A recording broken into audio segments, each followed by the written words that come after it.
Baiae, on the Phlegraean Coast near Naples, still shows the splendor of imperial Rome. From above, the ruins unfold across the hills, where grand thermal baths and massive walls once welcomed emperors and nobles.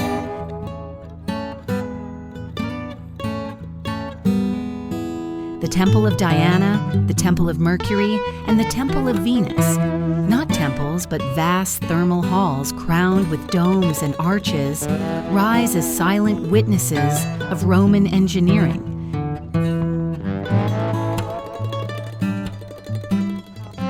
Their structures inspired Renaissance architects and still dominate the landscape with timeless beauty.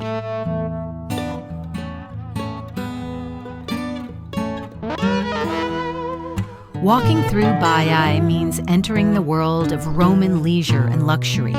Here, powerful men and women gathered in gardens, villas, and baths, surrounded by the sea and the volcanic land of the Phlegraean fields.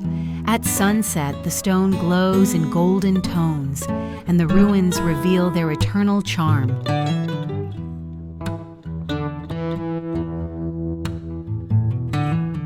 Baiae, the city of emperors, where history rests in the open air, carved into the hills above the sea.